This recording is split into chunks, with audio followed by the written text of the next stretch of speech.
Voilà. Merci beaucoup. OK. Ben, euh, voilà, donc il y en a des gens qui se connectent encore. Ouais, Alors, bien, donc bonjour tout le monde. J'aimerais vous faire une petite présentation sur nos programmes en cybersécurité à l'UCO. Euh, j'ai été le promoteur pour la création de ces programmes-là. Et donc, j'aimerais vous parler un peu de tous les programmes qui sont qui ont été conçus et implémentés depuis les 2 dernières années à l'UCO et ceux qu'on va implémenter dans le futur. Mais je mettrai un peu plus en phase sur les programmes qui sont déjà implémentés et qui sont offerts pour nos étudiants de la région et de l'international. Alors, mon nom, c'est Kamel Hadi. Euh, je, je suis en ce moment directeur du département d'informatique et d'ingénierie. Et je suis le directeur aussi du laboratoire de recherche en sécurité informatique à l'Université du Québec-Ontario à l'UQO. Et ce laboratoire-là existe depuis 25 ans que ça existe. Et nous menons des recherches théoriques et appliquées dans le domaine de la cybersécurité. Alors, la cybersécurité, c'est quelque chose qui a une importance cruciale de nos jours, et en particulier pour l'importance particulière pour le Canada qui investit massivement dans ce domaine-là. Alors, quelques éléments qui vont nous donner une idée de l'importance accordée au domaine de la cybersécurité. Vous savez que le gouvernement du Canada a mis en place un plan d'action national en matière de cybersécurité, un plan d'action qui va de 2019 à 2024. Donc, nous sommes en plein dans ce plan d'action-là. Et le gouvernement, dans son plan d'action, va appuyer la recherche de pointe, favoriser l'innovation numérique et le développement de compétences et des connaissances cybernétiques afin de positionner le Canada comme chef de file mondial dans le domaine de la cybersécurité. Et au travers de ce plan-là, il y a eu un appel à proposition pour la création d'un consortium national canadien pour la cybersécurité. Et ce consortium-là a vu le jour. Nous sommes membres de ce consortium-là. Je fais partie de ce consortium-là. Et nous avons un financement de 80 millions de dollars sur 4 ans du gouvernement du Canada pour, pour faire de la recherche, du R&D, le développement, recherche et développement dans le domaine de la cybersécurité. Alors, à ce 80 millions, ça rajoute un autre 80 millions qui viennent de l'industrie pour donc un montant total de 160 millions de dollars. Et donc, ça, c'est une enveloppe extrêmement importante et généreuse qui est consacrée au domaine de la cybersécurité. Alors, il y a d'autres initiatives, hein, en particulier au Québec. Il y a le programme d'innovation en cybersécurité du Québec qui est administré par un organisme qui s'appelle Prompt. Et il y a eu un financement public de 16 millions de dollars pour soutenir cinquantaine de projets d'innovation en cybersécurité. Euh, et euh, et euh, par une valeur totale de 51 millions de dollars entre 2019 et 2021. Alors, il y a en 2021 reconduction de ce programme-là pour une enveloppe budgétaire d'à peu près de 27,5 millions de dollars. Euh, alors, voici par exemple quelques variables clés dans l'industrie canadienne de la cybersécurité entre 2018 et 2020. Et on voit l'apport en termes de pourcentage du TIC à l'économie canadienne. Et on voit que, par exemple, dans les revenus global de l'industrie canadienne en TIC, enfin, pour l'industrie canadienne, c'est 12% du secteur du TIC, mais elle totalise 30% de revenus, de tous les revenus de l'industrie canadienne en termes dans le domaine de la cybersécurité. L'emploi, par exemple, le TIC couvre 3%, mais 31% dans le domaine de la cybersécurité. On voit, par exemple, la recherche et développement, 35% pour la cybersécurité, 19% pour le TIC en général. Et pour les exportations, la cybersécurité se positionne aussi clairement au-dessus de- du domaine général des TIC avec un rendement de 10%. J'ai mis des liens ici, vous pouvez cliquer pour avoir plus de détails sur le rapport du gouvernement du Canada de 2022, plus de détails sur ce site. Les tendances et perspectives d'emploi en cybersécurité sont très bonnes, Il y a 82% des employeurs qui ont signalé une pénurie dans le domaine de la cybersécurité. 71% estiment que cette pénurie est causée par des dommages qui sont mesuраbles, c'est-à-dire que l'industrie elle souffre du manque de main-d'œuvre dans le domaine de la cybersécurité et une augmentation de 50% des postes non pourvus entre 2015 et 2019, ce qui est considérable. Alors, au Canada, en 2022, le 21 novembre 2022, il y avait pour un total de 73 508 postes en cybersécurité qui ne sont pas non pourvus. Donc, vous voyez il y a de l'emploi, il y a énormément d'emplois dans le domaine de la cybersécurité et c'est intéressant de considérer une carrière dans ce domaine-là parce que les emplois sont là. Alors, ces emplois-là aussi ils sont très bien rémunérés. On voit, par exemple, sur les différentes provinces, en, un salaire moyen de 141 000 $ au Québec dans le domaine de la cybersécurité. En Ontario, c'est 131 000 $. Colombie-Britannique, 126 000 $. L'Alberta, 123 000 $. Nouvelle-Écosse, 115 000, Nouvelle-Écosse, 115 000 $. Saskatchewan, 102 000 $. Donc, vous voyez que les salaires fluctuent entre le 100 000 et puis 150 000 $, ce qui est quand même offre une fourchette de salaire extrêmement appréciable dans l'emploi, dans le domaine de la cybersécurité. Évidemment, évidemment, c'est pas le même salaire que quelqu'un qui a un bachelor, qui a un grade de cycle supérieur ou un certificat, c'est pas le même, évidemment, le même salaire.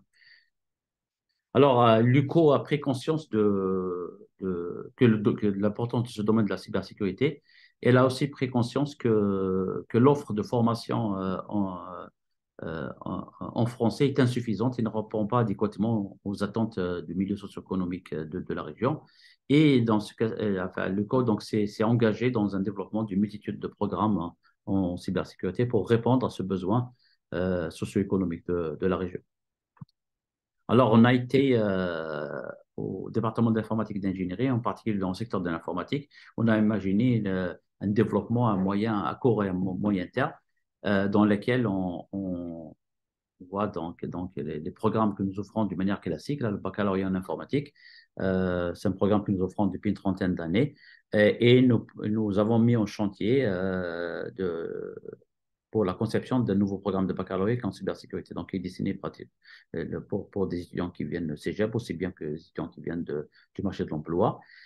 Et à moyen terme, un peu moyen long terme, aussi, nous avons imaginé un troisième baccalauréat en sciences de données et intelligence artificielle. Ces trois baccalauréats vont interagir ensemble et vont partager un certain nombre de cours. Aux côtés des baccalauréats, nous avons un certain nombre de certificats qui gravitent autour du baccalauréat. Actuellement, nous offrons trois certificats techniques. Le certificat en sciences et technologies de l'information, qui partage certains cours avec le baccalauréat en informatique. Et nous avons le certificat réseau informatique et cybersécurité, ça c'est spécifiquement pour les aspects techniques de la cybersécurité, en particulier les réseaux. Et le troisième certificat, c'est le certificat de gouvernance et cybersécurité. Lui, il adresse les problèmes de cybersécurité, mais du côté gouvernance. Donc, il est destiné plus aux étudiants qui ont un profil un peu administration et gestion pour venir chercher ce certificat-là. À plus long terme, on pense créer un autre certificat en sciences de l'intelligence artificielle et un certificat en gymnastique numérique, mais la liste n'est pas exhaustive. Là. On peut créer, on a aussi d'autres projets, d'autres certificats à mettre sur table. Mais actuellement, vous avez le baccalauréat en informatique. Je reviendrai par après. Ce baccalauréat-là, il vient d'être révisé. Et à partir de l'hiver 2024, nous offrons, entre autres, une concentration en cybersécurité. Je reviendrai sur ça. Le baccalauréat en informatique, ce baccalauréat, c'est deux concentrations justement. Nous avons le cheminement en cybersécurité et le cheminement en sciences de données et intelligence artificielle. Le cheminement en cybersécurité, dans le baccalauréat en informatique. Un étudiant peut avoir sur son diplôme cette mention en cybersécurité. S'il suit 5 cours dans la liste qui suit, donc vous avez la liste des cours de cybersécurité, aspects légaux de la cybersécurité, cybersécurité comportementale, virtualisation des réseaux et cybersécurité, sécurité des réseaux informatiques, gouvernance en cybersécurité, gestion de risque, sécurité de l'info numérique et des services web, il y a une coquille ici, sécurité des données et contrôle d'accès, cryptographie ou sécurité du logiciel. Donc tous ces cours-là sont des cours ont été créés, c'est des cours c'est nouveau. Et donc, l'étudiant qui fait un baccalauréat en informatique peut, s'il choisit 5 cours dans cette liste-là, se prévaloir de la concentration de l'option cybersécurité. À côté de cela, il y a un cheminement sciences des données et intelligence artificielle dans lequel il faut prendre 5 cours parmi une liste de cours qui sont spécifiques aux sciences des données et à l'intelligence artificielle. C'est le principal changement au baccalauréat en informatique que nous offrons à partir de l'hiver 2024 et qui permet aux étudiants de se spécialiser dans l'une ou l'autre de ces branches, entre autres la branche cybersécurité. Alors, les certificats dont je viens de parler, entre autres le certificat de gouvernance et cybersécurité et le certificat de réseau informatique et cybersécurité, et en plus de certification de technologie de l'information, ces 3 certificats-là peuvent être cumulés avec d'autres certificats, en particulier des certificats du département d'administration. On peut faire un cumul de 3 certificats pour avoir le baccalauréat par cumul en innovation et transformation numérique.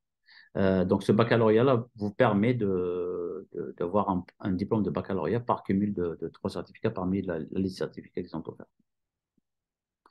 Alors, les 2 certificats en particulier que nous offrons, gouvernance et cybersécurité, il a comme objectif de gérer les défis, les enjeux organisationnels et humains en matière de la cybersécurité. Donc, c'est les aspects organisationnels et les aspects humains.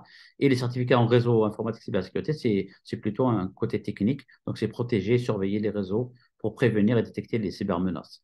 Les 2 certificats, ils ont un objectif commun, c'est de répondre en cas d'incident, de répondre en cas d'attaque.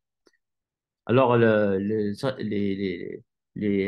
programmes de certificats vont cibler des clients en formation initiale, ceux qui détiennent un diplôme collégial ou des formations complémentaires pour ceux qui détiennent un diplôme, par exemple, dans un autre domaine, administration, comptabilité, etc. Et ces certificats offrent une réponse, j'ai mis en parenthèse partielle parce qu'on a besoin de créer, on va créer d'autres programmes de certificats dans le futur, mais c'est une réponse aux besoins en main-d'œuvre qui grandissent dans le domaine de la cybersécurité.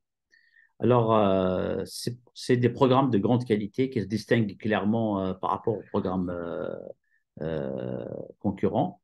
On a pris en compte l'aspect multidisciplinaire, bien que la composante informatique reste quand même très dominante. Et les certificats offrent pas moins de 13 nouveaux cours à la fine pointe qui reflètent l'évolution de la plus récente du domaine de la cybersécurité. Euh, donc, le certificat de gouvernance en cybersécurité, c'est un certificat qui est unique au Québec et il n'est pas offert dans d'autres universités québécoises, à notre connaissance. La conception des programmes de certificats ont été conçus pour permettre de faciliter les passerelles. Ça veut dire que quelqu'un qui finit un programme de certificat peut aller chercher, se faire reconnaître les acquis avec les cours qu'il a fait pour aller chercher un baccalauréat, par exemple, et spécialiser dans le domaine de la cybersécurité. Euh,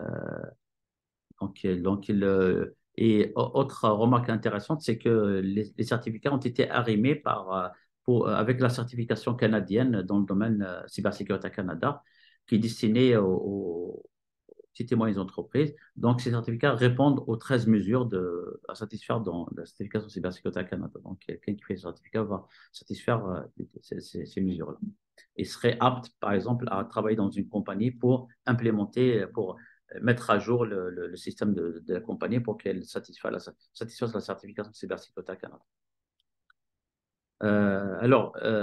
Les objectifs de certificat de gouvernance cybersécurité permet donc aux diplômés de décrire des fonctions de sécurité des systèmes informatiques, interpréter des lois, règlements et politiques en lien avec la cybersécurité, analyser les risques techniques et non techniques liés à la cybersécurité au sein d'une organisation, élaborer et mettre en œuvre des politiques de cybersécurité propres à une organisation, élaborer et mettre en œuvre des stratégies de communication en lien avec la cybersécurité, gérer efficacement des projets de cybersécurité et mettre en place des plans de continuité suite à des attaques de cybersécurité. Ça, c'est des objectifs du certificat de gouvernance en cybersécurité.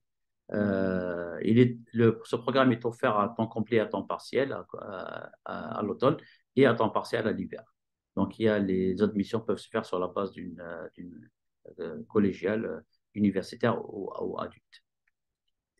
Le certificat maintenant en réseau et cybersécurité va permettre aux diplômés de résoudre des problèmes de sécurité des réseaux informatiques, diagnostiquer l'état d'un réseau informatique, mettre en place des mécanismes de cybersécurité pour assurer un fonctionnement sécuritaire du réseau, identifier les vulnérabilités du réseau et mettre en place des contre-mesures nécessaires, assurer la résilience des réseaux informatiques dont il est responsable et mettre en place des mesures de reprise en cas d'incident, communiquer efficacement sur les aspects de la sécurité des réseaux informatiques. Donc, il a des objectifs qui sont bien distincts, qui sont, comme vous pouvez le constater, c'est des objectifs qui sont plutôt d'ordre technique, contrairement aux certificats gouvernance, qui sont d'ordre organisationnel. Ce programme-là de certificat est offert à temps partiel et à l'hiver comme à l'automne. Et la base d'admission, c'est similaire à celle de certificat de gouvernance, base collégiale ou base universitaire. Mais on n'admet pas dans base adulte dans ce certificat. Alors, il y a 8 cours obligatoires et 2 cours optionnels dans le certificat que l'étudiant doit prendre pour se prévaloir de ce certificat-là, de ce diplôme-là. Maintenant, notre offre de formation au deuxième cycle, nous avons en ce moment une maîtrise en sciences technologies d'information, maîtrise à 45 crédits. Cette maîtrise-là est en modification, elle devrait s'appeler dans le futur maîtrise en informatique. Alors, la maîtrise, nous avons la concentration, enfin le profil avec mémoire. Donc, les gens qui vont faire 4 cours et puis faire le projet de mémoire et les mémoires. Souvent, ce profil-là est destiné pour des étudiants qui terminent la maîtrise et qui vont être intéressés par candidater des candidats potentiels pour le programme de doctorat, donc faire un doctorat, c'est-à-dire faire de la recherche. Il y a aussi le profil professionnel, désolé de la coquille, dans laquelle nous offrons deux possibilités, soit avec le certificat professionnel avec essai ou bien avec stage. Donc, grosso modo, le profil professionnel permet à l'étudiant de suivre plus de cours de deuxième cycle, contrairement au profil avec mémoire. Donc, et puis, il finit sa formation par une concentration, par un essai ou un stage. Typiquement, un essai, c'est un projet qui est encadré par un prof du département. Ça se fait dans un laboratoire de recherche. Et le stage se fait dans un stage industriel. Donc, on trouve un stage dans une entreprise et pour faire un stage industriel. Alors, dans la profil professionnelle, on offre la concentration en sciences données IA et les concentrations en cybersécurité.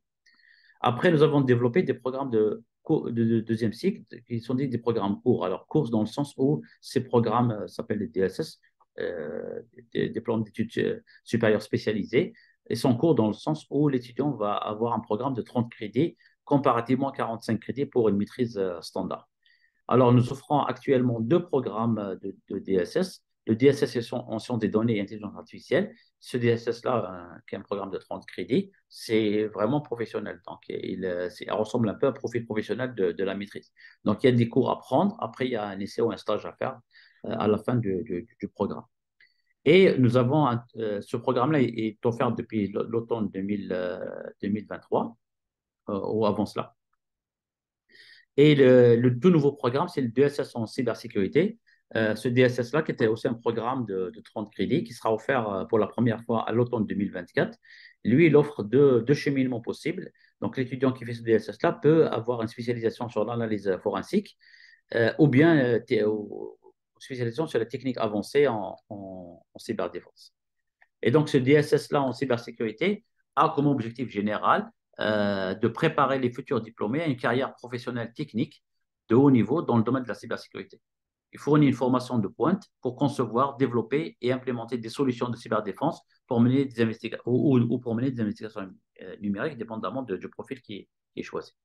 Alors, les objectifs spécifiques du programme, c'est de comprendre les concepts théoriques, les aspects pratiques liés au domaine de la cybersécurité, d'effectuer une analyse sur les cybermenaces, donc savoir analyser le paysage de cybermenaces, sélectionner les techniques appropriées pour résoudre des problèmes spécifiques de cybersécurité, appliquer des techniques avancées d'intelligence artificielle pour concevoir des solutions de cybersécurité, comprendre et appliquer les techniques d'analyse pour détecter les défauts dans les logiciels, connaître les techniques de cryptographie et leurs applications, maîtriser les techniques de cyber-enquête, se familiariser avec les enjeux sociétaux et légaux concernant la cybersécurité et la protection de la vie privée, savoir documenter, présenter, valoriser les résultats d'une analyse de cybersécurité, rédiger des rapports techniques et préparer des communications orales, mettre en pratique ses connaissances avec la réalisation d'un stage ou la rédaction d'un essai pour la résolution de problèmes dans des domaines variés, évidemment des domaines de la cybersécurité, et renforcer ses compétences pratiques à travers la mise en œuvre de projets d'envergure en cybersécurité.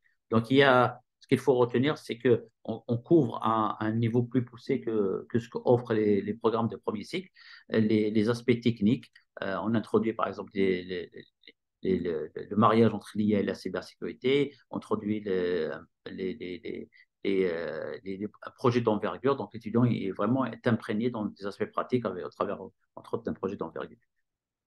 Alors, les conditions d'admission, il y a la condition sur la base universitaire. Donc, être titulaire d'un baccalauréat dans le domaine de l'informatique, mathématiques, génie informatique, logiciel ou génie électrique, ou bien l'équivalent, avec une moyenne de 3 sur 4,3. Ou l'équivalent, c'est le candidat provient de l'étranger. Euh, Évidemment, peu importe le dossier de candidature, cette dernière, enfin, le candidat doit démontrer des connaissances de base en mathématiques, en informatique. On n'exige pas des connaissances poussées dans ces domaines-là, mais avoir des connaissances de base. Il y a aussi l'admission sur la base d'expérience. Donc, ça, c'est destiné pour les gens qui ont été sur le marché du travail. Ils n'ont pas nécessairement un baccalauréat dans ces domaines-là, mais ils ont été sur le marché du travail. Donc, c'est justifié au moins 12 années d'expérience de travail qui sont pertinentes et significatives à l'égard de la discipline, à l'égard de la cybersécurité. Quelqu'un qui a travaillé, par exemple, dans le domaine de la cybersécurité pendant 12 ans peut aller chercher ce DSS-là. Et la personne candidate doit évidemment avoir des connaissances de base en mathématiques et en informatique pour être admis dans ce programme. Alors, le programme est offert à temps partiel et à temps complet pour l'automne et pour l'hiver. Donc, actuellement, l'admission est ouverte pour l'hiver 2024, à temps complet et à temps partiel, mais aussi l'admission sera ouverte pour l'automne de 2024. Je crois que pour cet hiver-là, pour ceux qui seraient intéressés, il reste encore un peu de temps. Là, c'est pas beaucoup. Je crois que c'est à mi-octobre, si je ne me trompe pas, pour faire la demande d'admission. Mais je vous invite à vérifier sur le site web de l'université pour voir les dates limites pour les demandes d'admission. Alors, donc ce DSS-là, il contient principalement 4 cours obligatoires, qui est 12 crédits. Le premier cours s'appelle Méthodologie de recherche en informatique. Ce cours-là permet de préparer l'étudiant d'initier l'étudiant, comment rédiger correctement des rapports, comment les initier aux aspects d'éthique, etc. C'est important, je pense que quelqu'un devrait être capable de rédiger des rapports, de faire attention aux aspects éthiques, recherche bibliographique, etc. Ensuite, il y a un cours qui est spécifiquement cybersécurité, c'est le renseignement sur les cybermenaces et analyse de risque de cyberattaque. Donc, il se concentre sur l'aspect sur la cybermenace, comment collecter la cybermenace et comment analyser le risque de cyberattaque.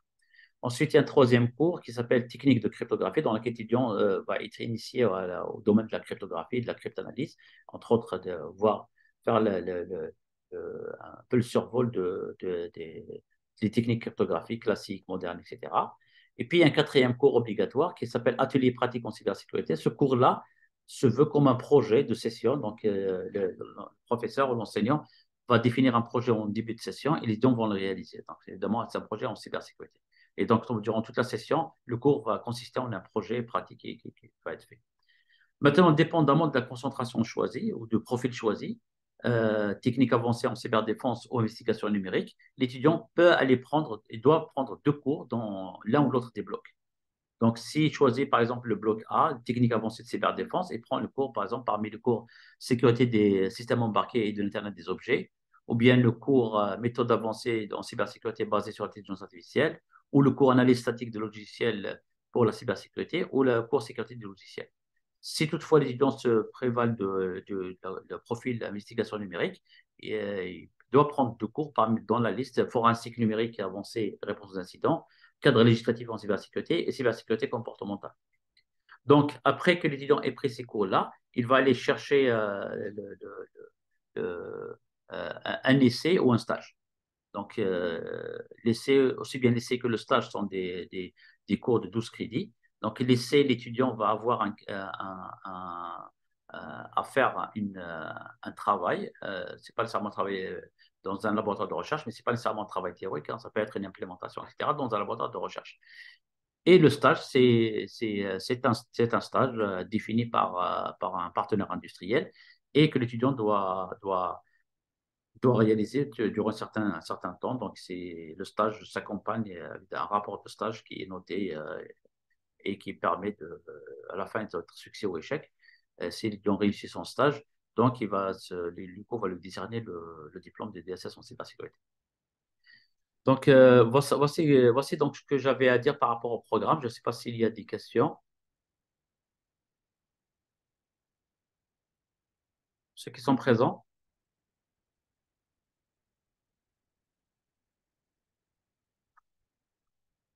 là, on a deux présents. Non, il y en a une quinzaine là, présentement. OK. Donc, je ne sais pas s'il y a de. Moi, je ne les vois pas. Euh, Est-ce que quelqu'un a une question par rapport au programme de premier cycle ou au programme de deuxième cycle? Alors, je répète pour résumer, là, en cybersécurité, vous avez la possibilité d'aller prendre, si vous êtes intéressé par un programme de premier cycle, nous avons deux certificats principalement, certificat en gouvernance et cybersécurité, certificat en réseau informatique et cybersécurité, c'est l'un ou l'autre. OK.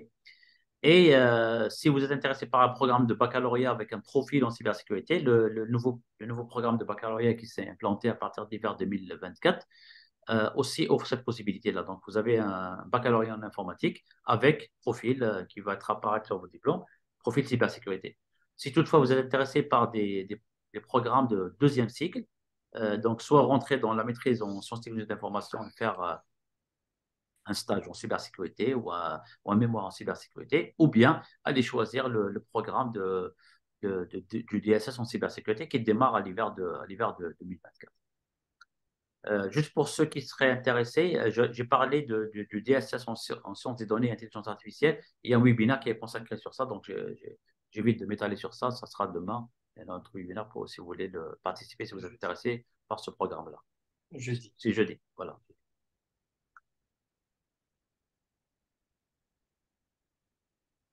Donc, combien de temps prend le DSS pour avoir son diplôme? Ben, c'est un programme de 30 crédits. OK? Techniquement, il est possible de le faire en deux sessions, en une année. En deux sessions, on peut terminer parce que 5 cours, c'est une session. Les cours n'ont pas de préalable, hein, donc il n'y a pas de problème à choisir les cours. Donc, on peut faire 5 cours la première session et puis prendre les 15 crédits à la première session et les 15 crédits à la deuxième session. Typiquement, par exemple, quelqu'un qui s'inscrit cet hiver, enfin, qui est admis cet hiver au DSS, pourrait terminer en décembre son DSS. Ce n'est pas obligatoire, hein. Le DSS est ouvert à temps partiel, donc quelqu'un pourrait prendre un peu plus de temps et prendre moins de cours dans ce DSS-là. Le baccalauréat maintenant, c'est baccalauréat en France, c'est 90 crédits. Ça, c'est 3 ans. Ça, c'est 3 ans. Alors, le baccalauréat en informatique, dans lequel il y a la concentration cybersécurité, en fait, j'en ai pas parlé, mais il s'offre en deux, deux versions. Il y a le baccalauréat disons, standard.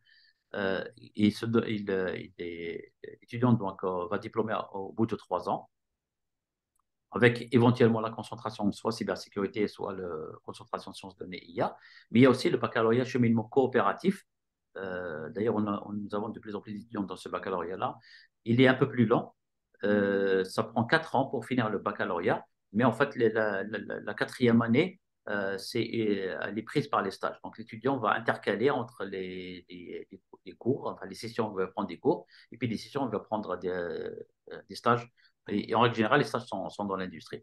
Le régime coopératif permet quelqu'un qui est intéressé, par exemple, à aller sur le marché du travail, à trouver un emploi, pourrait, à travers ce baccalauréat-là, en règle générale, les employeurs, quand ils offrent des stages, ils retiennent leurs propres stagiaires qui ont fait avec eux autres les stages. Euh, Avons-nous besoin des prérequis avant de commencer le programme? Tu parles de quel programme? Bah, DSS, il n'y a pas de enfin, il y a pas de prérequis au DSS. Le prérequis c'est-à-dire, c'est d'avoir, pour le DSS, c'est quand même d'avoir des connaissances de base en mathématiques et en informatique. Ça, c'est important.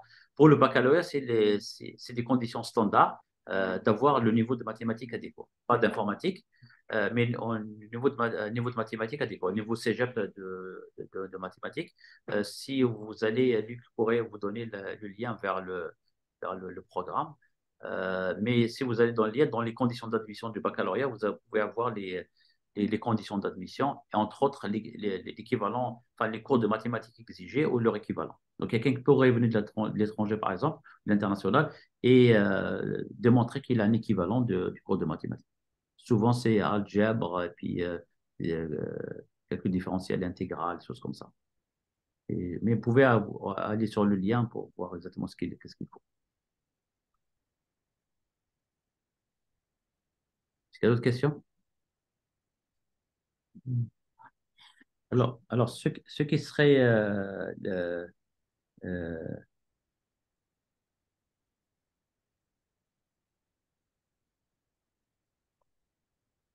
alors, il y avait une autre truc. Reda, pourquoi je ne vois pas ce commentaire? Je ne vois pas tous les Euh, commentaires. je ne le vois pas, ça, non? Non, je ne vois pas ce commentaire-là. Alors, il y a quelqu'un qui dit, ah là, il y a plus de commentaires de Reda que sur mon Oui. bureau. Mhm. Attends, arrête. Là. Attends. Discussion.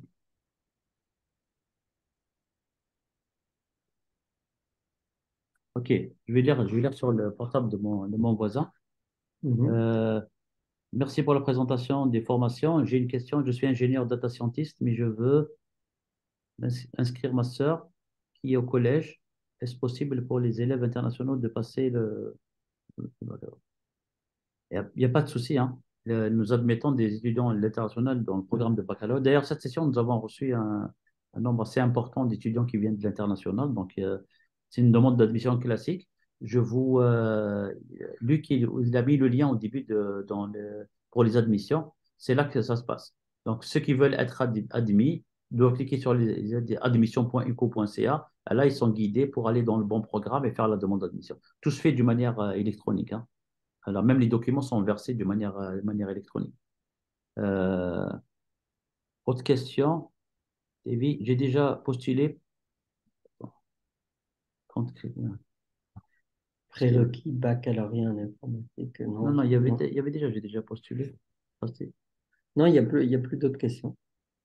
ok.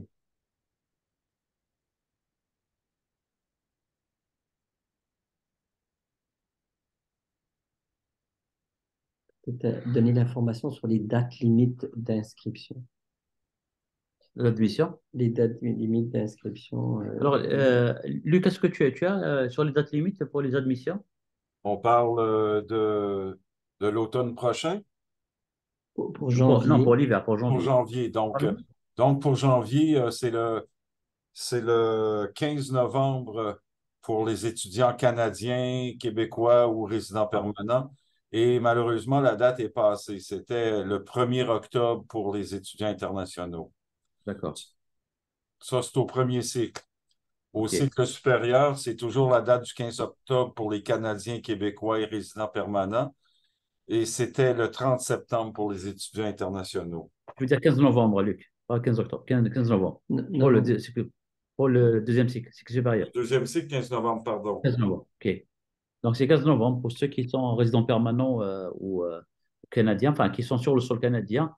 Vous pouvez candidater jusqu'au 15 Non, novembre. 15 décembre, 15 octobre. 15 octobre? Pour le cycle supérieur et 15 novembre pour le Ouais. cycle, le premier En règle cycle. générale, le bureau de registraire, il va étendre un peu cette période. Souvent, on consulte les responsables de programme pour étendre cette période-là, pour ajouter au moins quelques temps, une semaine ou deux. Mais bon. Pour le cycle, pour les candidatures de l'international, pour l'hiver, ça va être fermé pour janvier. Mais il est toujours possible de faire la demande d'admission pour l'automne 2024, C'est ça. que ce soit au premier cycle ou bien au deuxième cycle.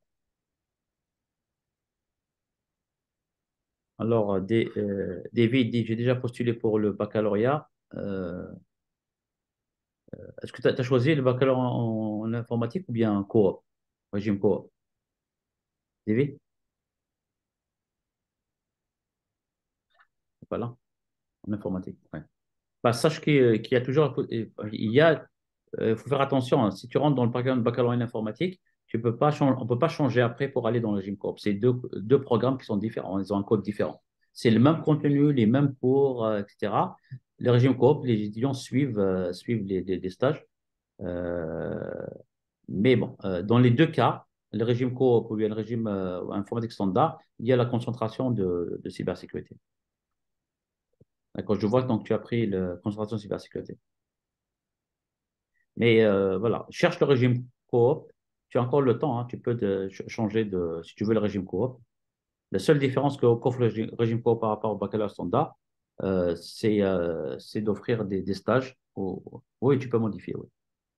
Ouais, tu peux modifier. Tu peux faire une demande au bureau de registraire, modification. Je ne sais pas administrativement comment ça se passe, mais puisque tu as le temps, tu peux faire la modification. Ceci dit, certains étudiants ne choisissent pas le régime coop parce qu'ils sont déjà sur le marché du travail et tout. Ça ne les intéresse pas d'avoir un baccalauréat en 4 ans, donc ils veulent avoir le plus rapidement possible, en 3 ans. Donc chacun va voir c'est quoi ses besoins. Et si tu, David, si tu veux, tu peux aussi contacter le directeur de module de l'informatique. Je ne sais pas si tu as son email, Luc. Je vais Euh, donner l'information. donc, tu peux le contacter, lui envoyer un courriel pour lui dire est-ce que je peux changer en régime coopératif? Il va te guider pour te dire quoi faire. Et nous avons un responsable de programme pour de premier cycle. Luc va te postuler son adresse, tu pouvez lui écrire. Luc va te donner son adresse sur le chat là.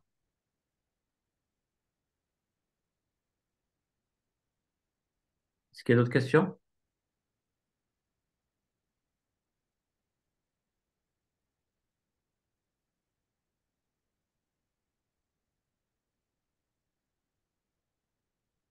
Juste par rapport à ceux qui ont participé, est-ce qu'il y a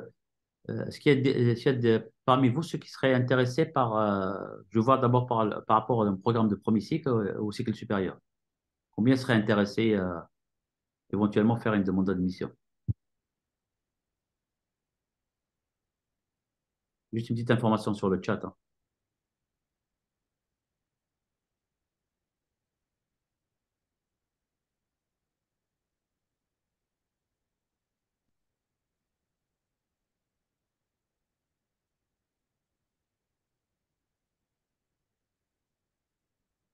Les programmes dans le baccalauréat.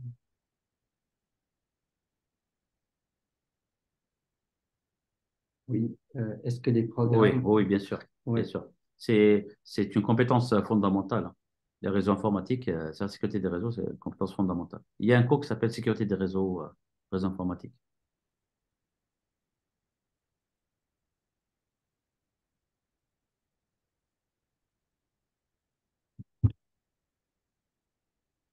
Ben, Luc, s'il n'y a pas d'autres questions, c'est bon. Merci beaucoup, Monsieur Hadi. Merci beaucoup aux participants. Pour vous dire, si vous avez des questions, je vais vous donner mon adresse courriel et sentez-vous bien libre de m'écrire. Oups. David, je t'invite à aller sur le site de l'UCO. Tu tapes juste baccalauréat en informatique, tu vas tomber sur la description du programme et tu vas voir la liste des cours en cybersécurité. Tu vas voir la liste de la concentration. Tu as tous les cours, tu as toute l'information sur le site web.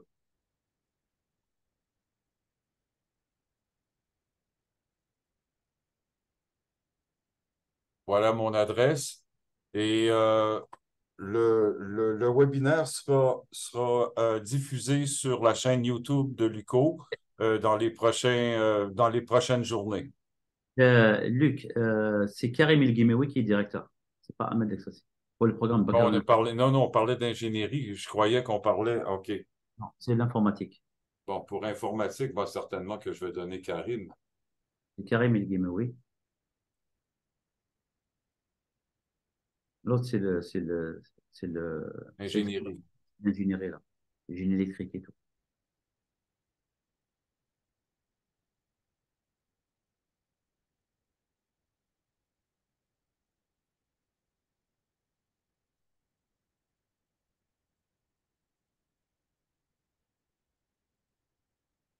Voilà. Et puis, bon, on vous souhaite une bonne soirée ou une bonne nuit. Et puis, merci tout le monde d'avoir participé. Merci beaucoup, merci tout le monde. Merci. Merci.